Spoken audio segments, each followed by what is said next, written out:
for your role. Games get played, can't take it personal.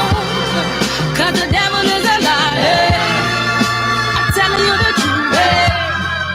It's all in what you do. See things you gotta do.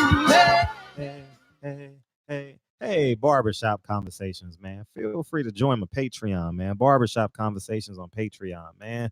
Join the squad, man. I want to get 1,000 Patreon members this year. Feel free, $5 a month. But let's jump into this really quick. I saw Claressa Shields on the DS today, and loved the speech. She talking big shit, and if you were a competitive athlete at any point in your career, you can honestly respect Claressa Shields.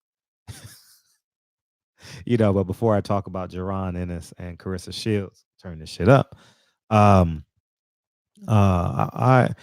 it's funny how I always pay respects to Steven Espinoza, man. It's weird, and I don't do this intentionally neither. Y'all already know I go both ways, man, as it relates to this. But this is the third time this fight has been scheduled. First time, Claressa Shields had a knee injury. Second time in October, we know what happened. And here in January, they rescheduled again this upcoming Friday on Showtime. Make sure you guys tune in 6 p.m. Pacific Standard Time. And why, Fred, you say why? Why does that? Because they could have went in a different direction. You know what I mean? And keep it real. Steven Espinoza told me in an interview that that his budget ends December 31st, right? He already had Claressa Shields penciled in on the budget for December 30th for last year's budget. She wasn't penciled in yet for this year's budget, right? In accordance to the 1st August date, right? Obviously, they may have business moving forward for this year. But the fact that he moved her budgetary item from last year to this year, Claressa Shields owes that man a big hug and maybe like a $20 Starbucks gift card.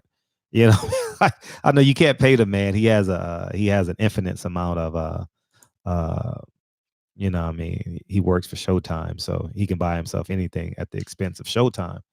But I hope that she pays homage and respects to Steven Espinoza, because I'm gonna tell you something about serial businessmen. They looking for the next way to make money. And that's being real.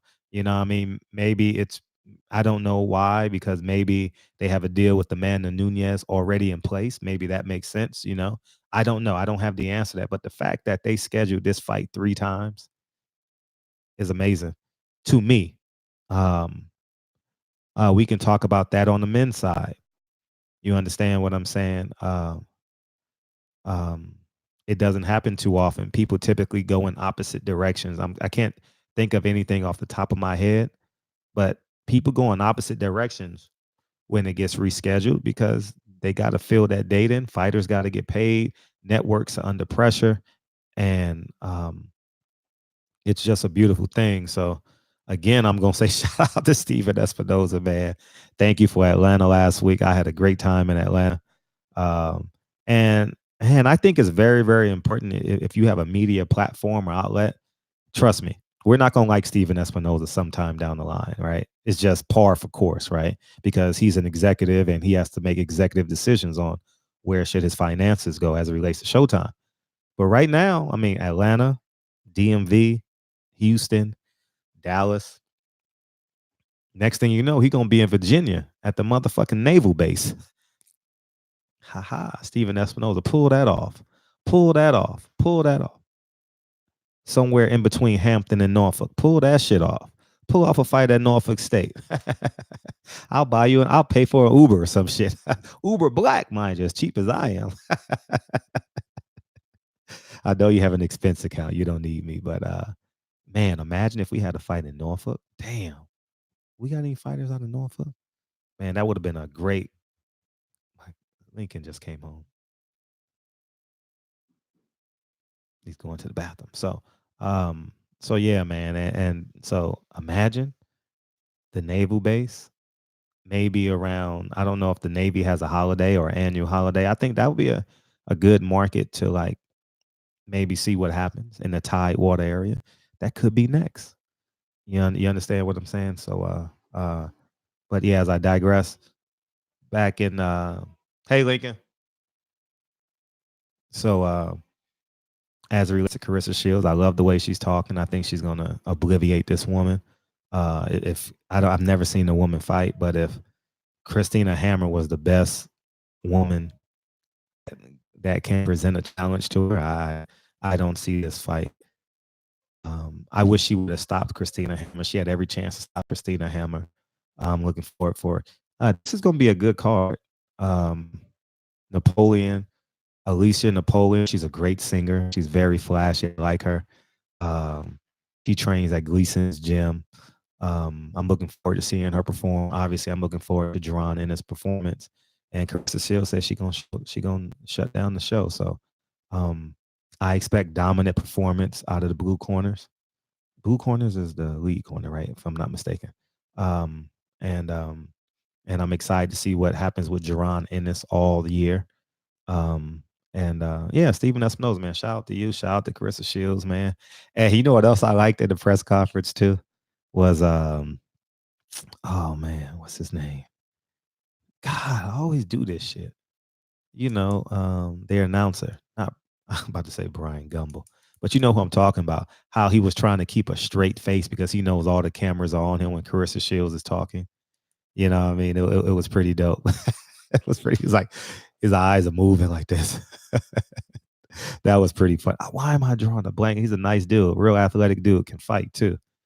He can box too. Survived cancer too, man. Shout out to that man. Takes his son to all the fights too. It's a beautiful thing. To a lot of the fights, especially on the East Coast. Pretty dope dude.